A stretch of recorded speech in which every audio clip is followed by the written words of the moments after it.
10 से 20 रुपए आप गोल्ड या सिल्वर में डाल सकते हैं।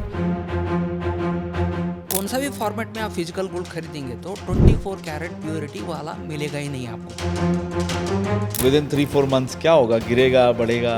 रिटर्न भी ज़्यादा होगा, रिस्क भी ज़्यादा होगा और लॉस होने का भी चांसेस ज़्यादा है ना। गोल्ड ETF कैसे खरीदा जाता है, कैसे बेचा जाता है, उसका क्या प्रोसेस होता है? पहले इन्वेस्ट करने से पहले किस लिए इन्वेस्ट करना है वो देखना पड़ेगा। सॉवरेन गोल्ड बॉन्ड्स क्या होते हैं, कैसे काम करते हैं, उसके बारे में थोड़ा बताइए। डॉलर के ऊपर हमारा डिपेंडेंसी रहेगा, हमारा फाइनेंशियल बिगड़ जाएगा। इट्स ओके, अब वो आपका अनुमान है, हर किसी को मानना जरूरी नहीं है। सभी पैसा गोल्ड और सिल्वर में मत डालिए, डिप्लोमेटिकली खेल गए आप।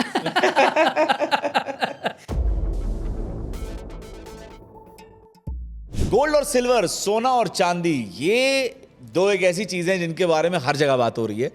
अच्छा, कई लोग ऐसे कह रहे हैं यार रेट इतने बढ़ गए, क्या किया, इन्वेस्ट कर देते तो कितना बेनिफिट हो जाता, कितने पैसे हम कमा लेते। बहुत लोग ये सोच रहे हैं यार रेट तो बढ़ रहे हैं, कल को रेट गिर गया तो मैंने अगर आज इन्वेस्ट किया तो क्या होगा, मेरा पैसा डूब ना जाए। सो बहुत सारे इन्वेस्टर्स के माइंड में ना सवाल चल रहे हैं, उनको समझ में नहीं आ रहा है कि करा क्या जाए। लोग जानना चाहते हैं इसके बारे में, तो हमने सोचा इस पे वीडियो बनाई जाए और हम इस पे खुद कोई बात ना करें। एक सेबी सर्टिफाइड फाइनेंशियल प्लानर जो लोगों को सजेस्ट करते हैं, लोगों की फाइनेंशियल प्लानिंग्स करते हैं, उनको इनवाइट कर रहे हैं बॉसवाला पे। Our wonderful guest mister Basavaraj, who is a SEBI certified planner. So welcome to Bosswala. बहुत शुक्रिया, थैंक यू। और बहुत मुझे भी अच्छा लग रहा है कि आपने इतना अपॉर्चुनिटी दिया मुझे। और गोल्ड एंड सिल्वर तो अभी हॉट टॉपिक हो गया है, अरे एकदम रेट बहुत बढ़ गए हैं। अरे और बिल्कुल, तो इसीलिए ये क्यों बढ़ रहा है रेट? मुझे तो सबसे पहले यही समझ रहा हूँ कि क्या ऐसा हो रहा है, क्यों एकदम रेट बढ़ रहे हैं इतने? देखिए, हमें स्पेशली इंडियंस को, हाँ हमें क्या लग रहा है, हम खरीद रहे हैं इसलिए रेट बढ़ रहा है। करेक्ट, बहुत लोगों को लग रहा है। लेकिन एक्चुअल रीजंस अलग ही है। अच्छा, दो रीजंस है उसके ऊपर। पहला रीजंस है ग्लोबली सेंट्रल बैंक्स करके रहते हैं। हाँ। जैसे कि हम इंडियन कंटेक्स्ट में बात करेंगे तो RBI, हाँ ये लोग पहले क्या करते थे, डॉलर को एज ए रिजर्व होल्ड करते थे। ठीक है। अभी वो लोग क्या करने लगे, डॉलर के ऊपर हमारा डिपेंडेंसी रहेगा और आगे जाके डॉलर में कुछ आगे पीछे हो जाएगा तो हमारा रिजर्व में बहुत से आगे पीछे होकर हमारा फाइनेंशियल बिगड़ जाएगा। ठीक है। तो उसके वजह से उन्होंने क्या करने लगे कि डॉलर को स्लोली लिक्विडेट करके गोल्ड को बाई करना शुरू कर दिया। गोल्ड को बाई करना कब से शुरू कर दिया? 4-5 बरस पहले से शुरू कर दिया। और जब ये सेंट्रल गवर्नमेंट, सेंट्रल बैंक्स वाले जैसे कि RBI, जैसे मैंने बोला ना आपको, वो लोग बाई करेंगे तो वो लोग ग्राम में या फिर केजी में बाई नहीं करेंगे, ये लोग टन में खरीदेंगे। करेक्ट। तो उसके वजह से स्लोली इट इज़ इंक्रीजिंग। तो मेन रीज़न है ये सेंट्रल गवर्नमेंट जो अक्रॉस वर्ल्ड जो सेंट्रल बैंक्स है ना, ये जो गोल्ड खरीद रहे हैं ना, इसके वजह से गोल्ड प्राइस में बढ़िया एक ग्रोथ आया है। ग्रोथ देख रहे हैं, चढ़ता हुआ मार्केट, चढ़ता हुआ। बिल्कुल। सेकेंड थिंग, जब भी आप इकोनॉमिकल क्राइसिस होता है या फिर स्टॉक मार्केट क्राइसिस होता है तो जो भी इन्वेस्टर्स है they will look for the safety net. Correct. तो मेंटली क्या हो जाता है, उनको क्या लगता है कि अभी इन्फ्लेशन या फिर इंटरेस्ट रेट साइकिल या स्टॉक मार्केट में कभी भी उतार चढ़ाव हो गया तो वो क्या सोचते हैं, gold is a safe reserve. तो उसके वजह से भी क्या हो गया, अभी एक बरस से जो इकोनॉमिकल क्राइसिस वगैरह या फिर कंट्री का टैरिफ और वगैरह जो चल रहे हैं ना इश्यूज़, तो उसकी वजह से लोगों को क्या लग रहा है, जो बड़े बड़े इन्वेस्टर्स हैं, हम ये नहीं कह रहा हूँ कि रिटेल इन्वेस्टर्स है, जो बड़े बड़े इन्वेस्टर्स हैं ना, उनको भी क्या लगने लगा कि हाँ अब हमें सेफ रिजर्व की तरफ जाना है। तो उसके वजह से ग्लोबली सेंट्रल बैंक्स जो इन्वेस्ट कर रहे हैं वो मेजर रीज़न है गोल्ड प्राइस अप होने के लिए। सेकेंड मेजर रीज़न है ये टेम्पररी जो बड़े बड़े इन्वेस्टर्स है ये गोल्ड में प्राइस मतलब होल्डिंग कर रहे हैं। तो इन दोनों की वजह से गोल्ड और सिल्वर में ये बढ़त मिला है। लेकिन ये बढ़त आगे जाके कितने दिन रहेगा ये भगवान को भी मालूम। बिल्कुल सही बात, वही बहुत लोगों के मन में सवाल यही है, क्या होगा, गोल्ड गिरेगा, बढ़ेगा, बढ़ेगा तो पैसा डाल दें, गिरेगा तो अभी ना डालें। तो आपके हिसाब से अभी इन्वेस्ट करना चाहिए, नहीं करना चाहिए? What do you say? Since you are a financial planner and you are all into it, तो I think you are the right guy to ask this question. देखिए, आप पहले इन्वेस्ट करने से पहले आपको किस लिए इन्वेस्ट करना है वो देखना पड़ेगा। समझिए आपका रिटायरमेंट के लिए इन्वेस्ट करते हैं या फिर आपका बच्चों का शादी के लिए, आपका बच्चों का एजुकेशन के लिए आप इन्वेस्ट कर रहे हैं, तो समझिए आप 100 रुपये इन्वेस्ट कर रहे हैं। तो 100 रुपये इन्वेस्ट करते वक्त आपको पहले ये देखना है कि कितने बरस के लिए आप होल्ड करना चाहते हैं वो 100 रुपये इन्वेस्ट करने के बाद। समझिए आप अपने बच्चे, अभी 5 बरस का बच्चा है या फिर बच्ची है, उसका शादी के लिए आप, मतलब यूजुअली मैं क्यों शादी का एग्जांपल दे रहा हूँ, लोग गोल्ड और सिल्वर में इन्वेस्ट करते हैं बच्चों का शादी। इंडिया में तो होता ही है। हाँ, तो समझिए बच्चों का शादी के लिए आप इन्वेस्ट कर रहे हैं और बच्चे का एज 5 ईयर्स है, तो समझिए अभी और 20 बरस के बाद वो बच्ची का शादी हो रहा है तो 20 बरस का आप होल्डिंग है। तो मैं क्या चाहता हूँ, अगर आप 100 रुपये इन्वेस्ट कर रहे हैं तो खाली गोल्ड और सिल्वर में इन्वेस्ट मत कीजिए। गोल्ड और सिल्वर अभी बढ़ रहा है करके लोग इन्वेस्ट कर रहे हैं और कितना बढ़ेगा आगे जाके भगवान को भी मालूम नहीं है। तो 100 रुपये में चाहो तो आप 10 से 20 रुपया गोल्ड या सिल्वर में आप डाल सकते हैं। अच्छा। लेकिन मेजर पोर्शन आप इक्विटी में डालिए या फिर इक्विटी म्यूचुअल फंड में डालिए। थोड़ा पैसा आपको रिजर्व, जैसे कि डेट म्यूचुअल फंड या फिर SSY सुकन्या समृद्धि योजना जैसा सिंपल सा गवर्नमेंट स्कीम में भी डालकर 10 से 20 रुपये आप गोल्ड या सिल्वर में डाल सकते हैं। लेकिन आपको ये जानकारी रहना चाहिए कि आप कितना परसेंटेज अभी इन्वेस्ट कर रहे हैं और इतना परसेंटेज आप हर बरस को मेंटेन करते रहना है और लॉन्ग टर्म होल्डिंग करना है। क्योंकि हिस्टोरिकली देखेंगे तो गोल्ड और सिल्वर भी स्टॉक मार्केट से भी ज़्यादा वॉलेटिल है। करेक्ट। तो इसीलिए आपको वो अंडरस्टैंडिंग करके लॉन्ग टर्म गोल के लिए certain portion of your money you have to invest in right. Gold. मतलब अगर मान लीजिए 100 रुपये आप इन्वेस्ट कर रहे हैं तो 10 से 20 रुपये, 10 to 20% ऑफ योर पोर्टफोलियो, और वो भी लॉन्ग टर्म गोल के लिए। और बाकी आपका जो 80-90% है वो आप अलग अलग चीज़ में एसेट्स में इन्वेस्ट कर सकते अच्छा, गोल्ड में इन्वेस्टमेंट करने के लिए अलग अलग तरीके हैं जो हम सुनते हैं, तो अगर एक बार आप उस पर बताइए कि कितने तरीके हैं, कहाँ इन्वेस्ट करना ज़्यादा बेटर है, कौन सा तरीका आज की डेट में 2026 के लिए अगर हम प्लान करके चल रहे हैं या दिसंबर में इन्वेस्ट करें 2025 में, तो कौन से वाले तरीके पे इन्वेस्ट करें उसके बारे में। देखिए, फर्स्ट एंड मतलब पुराने ज़माने से जो आया है वो है फिजिकल गोल्ड। हाँ, फिजिकल गोल्ड या फिर ज्वेलरी भी खरीदते हैं या फिर गोल्ड कॉइन खरीदते हैं या फिर बार भी खरीदते हैं, ये एक हो गया। दूसरा जरिया हो गया गोल्ड ETF। तीसरा जरिया हो गया गोल्ड म्यूचुअल फंड। चौथा जरिया हो गया ये सोवरेन गोल्ड बॉन्ड। अब एक एक करके हम डिस्कशन करेंगे। फिजिकल गोल्ड खरीदते वक्त हम क्या खरीदते हैं, ऑर्नामेंट्स खरीदते हैं, या फिर गोल्ड बार या गोल्ड कॉइन खरीदते हैं। ये कौन सा भी फॉर्मेट में आप फिजिकल गोल्ड खरीदेंगे तो 24 कैरेट प्योरिटी वाला मिलेगा ही नहीं आपको। फर्स्ट थिंग, कुछ ना कुछ तो आप उनको मिक्स करके मोल्ड करके आप बनाना ही पड़ेगा। होगा। हाँ, सही बात। और समझिए आप अपने बच्चे का ये मैरिज के लिए खरीद रहे हैं आगे जाके, तो आपको अभी फिजिकल गोल्ड में ऑर्नामेंट्स में आपने खरीदा, फर्स्ट थिंग रहता है रिस्क, उसको सेफ कीप करने का। 15-20 बरस के लिए आपको सेफ रखना पड़ेगा। और सेफ रखने के लिए क्या सोचते हैं लोग, बैंक लॉकर में रखेंगे ना करके। बैंक लॉकर में रखने से सेफ है करके नहीं है।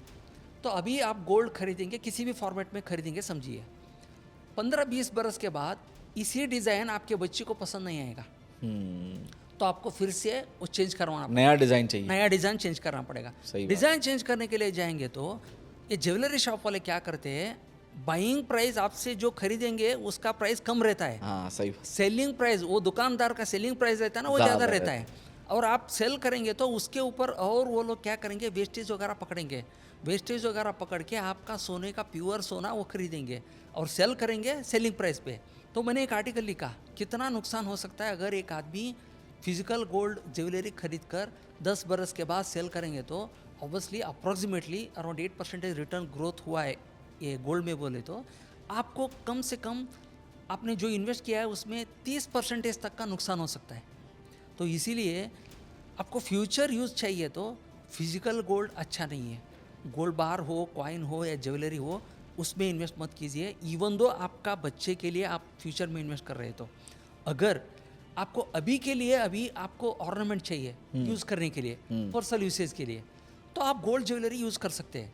लेकिन आपको एज एन इन्वेस्टर करके आपको गोल्ड एक्सप्लोर करना है तो फिजिकल गोल्ड किसी भी फॉर्मेट में आप एक्सप्लोर मत कीजिए। गोल्ड और सिल्वर में ही हाँ, किस में मुझे ज़्यादा इन्वेस्ट करना चाहिए, कहाँ पर रिस्क कम है, रिटर्न ज़्यादा है, गोल्ड और सिल्वर वर्सेस? अच्छा, गोल्ड और सिल्वर की बात करेंगे तो गोल्ड से ज़्यादा सिल्वर बहुत ही वोलेटिल है।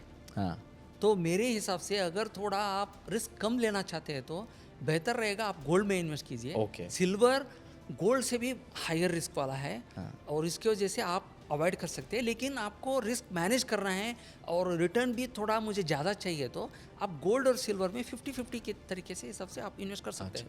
तो सिल्वर में रिटर्न ज़्यादा होगा? रिटर्न भी ज़्यादा होगा, रिस्क भी ज़्यादा होगा और लॉस होने का भी चांसेस ज़्यादा है ना, हाँ, तो वो आपको देख कर इन्वेस्ट करना पड़ेगा। समझ गए। अच्छा, इसका रिस्क रिवॉर्ड रेशियो क्या होता है गोल्ड और सिल्वर का? देखिए, रिस्क रिवार्ड रेशो के लिए मैंने अभी 10 दिन पहले मैंने एक आर्टिकल लिखा, हाँ, उसमें मैंने क्या कर दिया, लास्ट 48 ईयर्स का गोल्ड डाटा ले लिया। ठीक है। वो वर्ल्ड गोल्ड काउंसिल से इजीली अवेलेबल, किसी को भी मिलेगा, आप ओपनली ले सकते हैं। वो लेकर मैंने क्या कर दिया, पहले एक ड्रॉडाउन करके मैंने एनालाइज किया। ड्रॉडाउन मीनिंग आप इन्वेस्ट करेंगे तो उसमें ज़्यादा से ज़्यादा एक प्राइस अप होने के बाद कितना नुकसान होने का चांसेस रहता है, ठीक है, कितना डाउन हो सकता है। बिल्कुल ठीक है। तो 48 ईयर्स में मैंने डेटा चेक करने के बाद मुझे लगा कि हाई होने के बाद वो हाई से 45% डाउन होने का इंस्टेंसेस है हिस्ट्री में। ओके, ओके, अगर आपको 100 रुपये डालने के बाद 125 रुपीज़ हो गया, हाँ, तो 125 रुपीज़ से 45% डाउन हुआ भी एग्जाम्पल्स है अच्छा, हिस्ट्री में। हाँ, ये दिखाता है कि गोल्ड कितना वॉलेटाइल है करके। हाँ, इसके अलावा हमें जब भी एक असेट क्लास या फिर एक प्रोडक्ट को एनालाइज करेंगे तो उसका मेजर ऑफ द लोग हम क्या करेंगे, point to point return check करते हैं। हाँ, 10 बरस पहले मैंने 100 रुपये इन्वेस्ट किया, हाँ, अभी मैं देखता हूँ तो 200 रुपये हुए तो मुझे कितना रिटर्न आ गया करके हम देखते हैं। वो अच्छा तरीका नहीं है और सही तरीका भी नहीं है। हाँ, उसके बदले आप 20 बरस आप होल्ड कर रहे हैं तो उस 20 बरस में अगर एक आदमी 1 बरस के लिए होल्ड करेगा, 3 बरस के लिए होल्ड करेगा, या फिर 5 बरस के लिए होल्ड करेगा, या फिर 10 बरस के लिए होल्ड करेंगे तो उसका रिटर्न पॉसिबिलिटी क्या हो सकता है वो 20 बरस में, उसको रोलिंग रिटर्न्स बोलते हैं। ओके, वो रोलिंग रिटर्न आप देखेंगे तो आपको एक्चुअली एहसास हो जाएगा कि वो असेट क्लास या प्रोडक्ट कितना वॉलेटाइल है करके। तो उसके हिसाब से मैंने क्या किया, लास्ट 40 ईयर्स का डेटा निकाल कर अगर आप गोल्ड में 1 बरस के लिए होल्ड करेंगे तो कितना आपको उतार चढ़ाव मिल सकता है, हाँ, 5 बरस के लिए, 10 बरस के लिए, वो मैंने एनालाइज किया। आपको सरप्राइज होगा कि ये 48 ईयर्स में अगर एक आदमी ने गोल्ड में इन्वेस्ट करके 10 बरस के लिए होल्ड कर रहा है तो there are instances where the returns are just around 2%। That's it. That's it. और मैक्सिमम रिटर्न मिला है around 20%। On an average return मिला है अराउंड 11 to 12%। तो मैं ये कहने की कोशिश कर रहा हूँ, even though you are a long term investor in a gold, there are instances in the history where the returns are less than bank FD.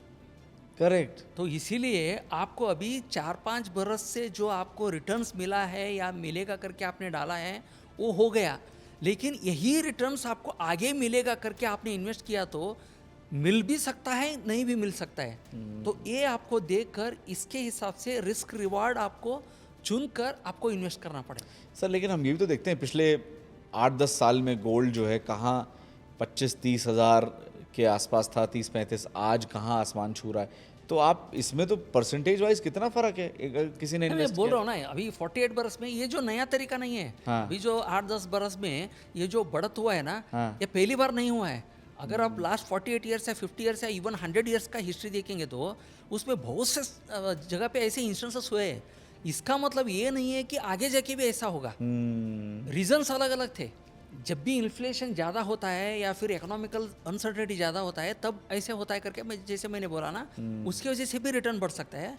और मेजर रीज़न अभी बढ़ने के लिए जो सेंट्रल बैंक्स ग्लोबली जो है ना वो in terms of terms by कर रहे हैं ना, उसकी वजह से हो रहा है। करेक्ट। ये जब भी सबड्यू हो जाएगा, जब भी ये दोनों बंद करेंगे और जब से ये लोग खरीदना बंद करेंगे तब आपको फिर से वही साइकिल, स्लैगिश साइकिल आगे जाके हो सकता है। दिखेगी। तो इसके लिए मैं क्या बोल रहा हूँ, 8 से 10 बरस से पहले या फिर इन्वेस्ट करने के बाद अभी तक का जो रिटर्न मिला है वही रिटर्न आगे भी मिलेगा करके गारंटी नहीं है।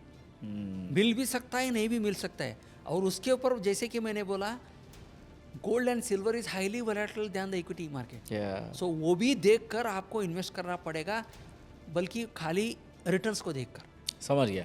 अच्छा, ये फिजिकल गोल्ड जो हम देखते हैं, चेन, बिस्किट्स हो गए और ये सब कॉइन्स हो गए, एक डिजिटल गोल्ड है जो अपने ETF हो गए, है ना, सॉवरेन अपना गोल्ड बॉन्ड हो गया, SDB, तो इन दोनों में रिटर्न्स का क्या फ़र्क है या बराबर ही रिटर्न्स हैं? देखिए, आप एक कंपैरिजन कीजिए।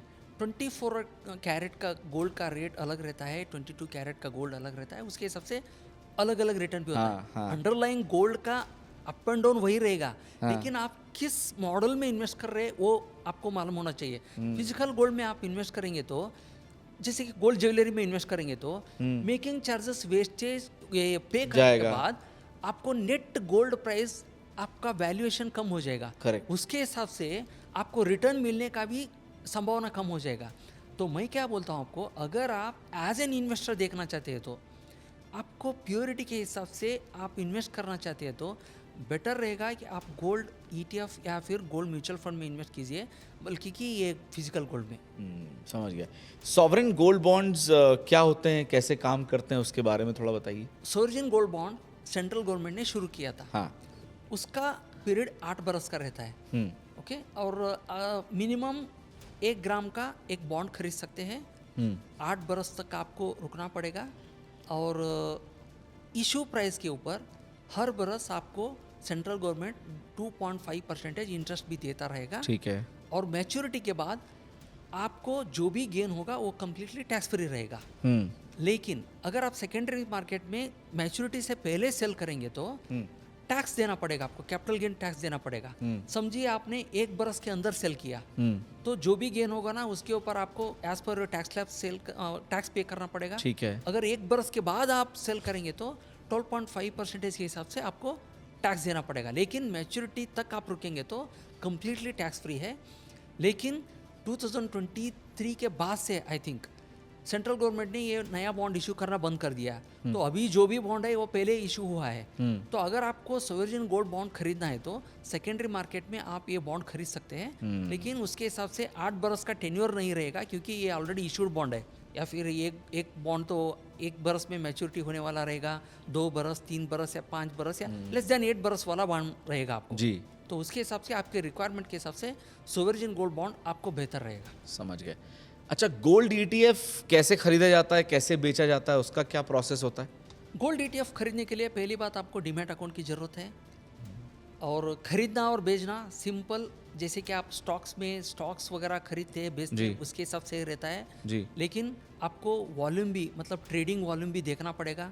कोई भी आप ETF आंखें बंद करके मत खरीदिए, जिसका वॉल्यूम ज़्यादा रहता है वो देखकर आप खरीदिए, क्योंकि अगर आपको आगे जाके सेल करना है तो अगर आपका वो ETF पे कोई बायर ही नहीं है तो आपको डिस्काउंटेड प्राइस पे सेल करना पड़ेगा और लॉस भी हो सकता है। इसके लिए आपको जो भी हाई ट्रेडेड वाला जो पॉपुलर ETF है वो आप खरीदिए और इन्वेस्ट कीजिए, आपको लिक्विडिटी का इशू नहीं रहेगा।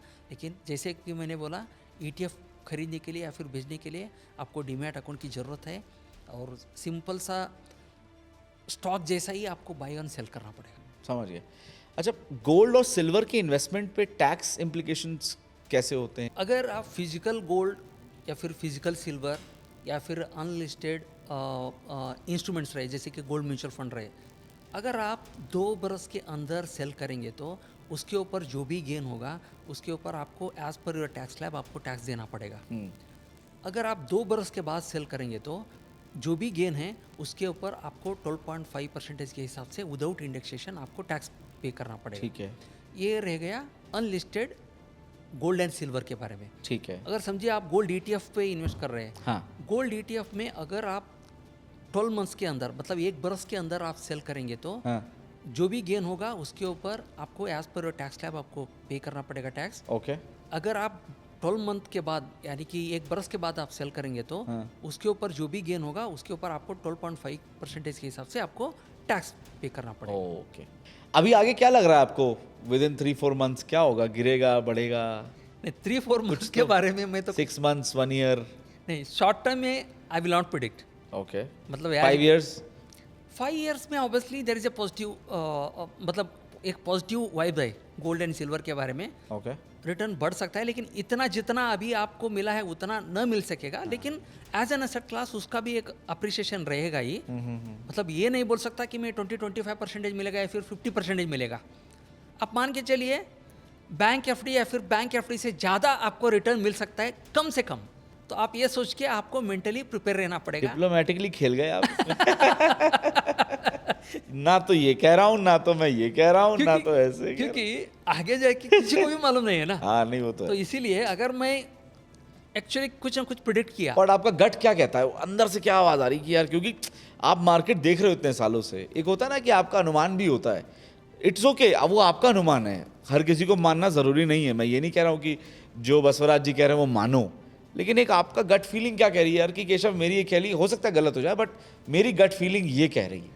देखिए मैं वही बोल रहा हूँ, first reason gold price appreciate होने के लिए सेंट्रल बैंक्स बाइंग है। हाँ वो अभी भी बाई कर रहे हैं और कितना बरस बाई करेंगे मालूम नहीं है, और मेरे हिसाब से और 5-6 बरस तो बाई कर सकते हैं। हाँ तो अगर यही ट्रेंड बाई करने का रहेगा तो ऑब्वियसली प्राइस अप्रिशिएशन बढ़ेगा ही। 50% या 60% आप एक्सपेक्ट मत कीजिए, लेकिन इक्वल टू बैंक एफडी और बैंक एफडी से भी ज़्यादा हो सकता है। तो मेरे हिसाब से पॉजिटिव ट्रेंड है ही, लेकिन सभी पैसा गोल्ड और सिल्वर में मत डालिए, वो बोले मतलब ये रिस्क फ्री इन्वेस्टमेंट नहीं है, इसमें रिस्क Correct. तो है ही है। Correct. तो वो सोच के ना चलें तो करेक्ट। बढ़िया शॉर्ट टर्म में 1 ईयर या फिर 2 बरस या फिर 6 महीने 3 महीने में वो किसी को भी मालूम नहीं है क्या होगा। और कुछ ना कुछ होप की वजह से आप मत डालिए, क्योंकि फॉर एग्जांपल अभी देखिए दिवाली से पहले एक ट्रेंड अलग था। हाँ। दिवाली के बाद एकदम से 10 से 15% गिर गए गोल्ड और सिल्वर। यस वही हो सकता है, जस्ट 15-20 दिन में ऐसा हो गया। बिल्कुल बिल्कुल हो तो गया। वही ट्रेंड आगे भी हो सकता है, तो वो देखकर आपको इन्वेस्ट करना पड़ेगा। बिल्कुल सोच समझ कर इन्वेस्ट करिए। करेक्ट। बढ़िया, आपसे और चर्चा करेंगे और काफ़ी टॉपिक्स पे, बट फिलहाल गोल्ड सिल्वर के बारे में अपनी ऑनेस्ट राय देने के लिए और सजेशन देने के लिए बहुत बहुत शुक्रिया। Thank you. Thank Thank you you. So much. Thank you. Boss वाला, बी द बॉस।